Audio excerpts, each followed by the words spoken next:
Tonight for dinner, I made the most delicious seafood chowder. The most delicious seafood chowder I have ever made.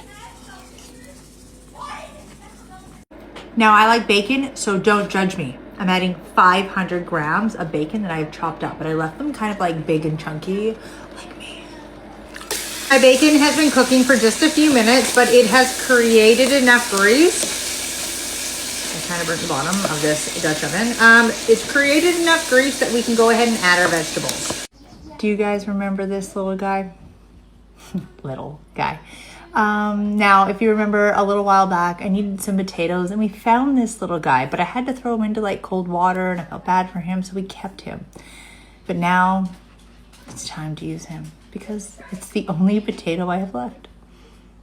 I'm sorry.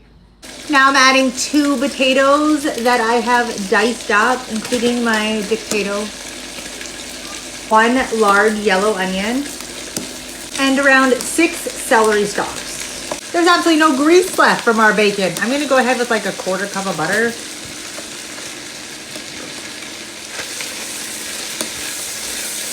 Sorry, I forgot to mention that I did let the vegetables saute for a few minutes, just until they became like slightly fork tender.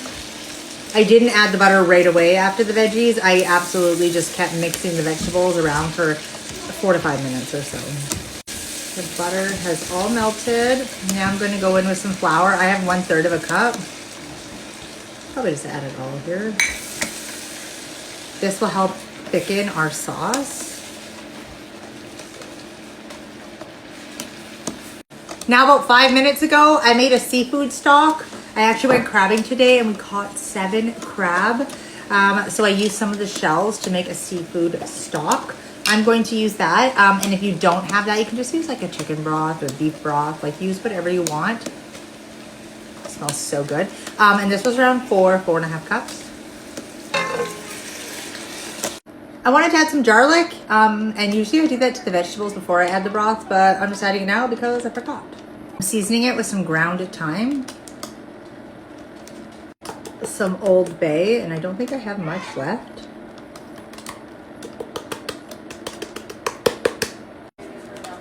So, ooh, it smells boozy. Jeez, you could probably drink off this. There's gotta be alcohol in this. Anyways, I bought this off Amazon. It's shrimp and crab broil concentrated. I mean, I've never added it before, but I'm gonna add a little bit. I don't know what it does, or why I'm adding it, but I just felt like it.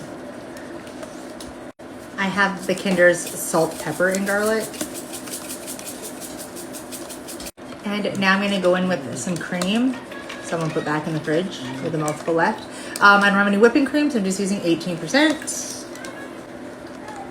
And I have no idea how much. Cup and a half. I mean, these measurements are all gonna be based on how much you wanna make, and I only wanna make a small batch today. But this is like, what, 8 liters? So, just a small batch. Now the fun part. Now, because my intentions were to make a small batch, like always, I got 500 grams of shrimp. We're just gonna, and because of that flour, our chowder is starting to thicken. I think I'm gonna be eating chowder all week and weekend. Now, like I said earlier, I went crabbing, and this is 2 pounds of crab that came out of 7 Dungeness. I think I'm gonna use it all. Let's not make the same mistake.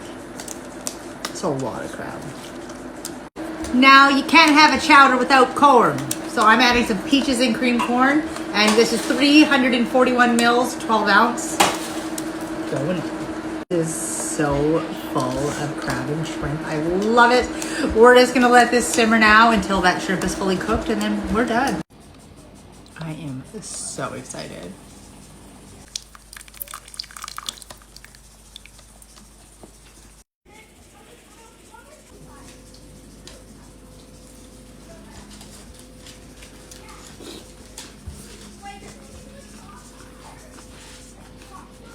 Freshly caught Dungeness crab.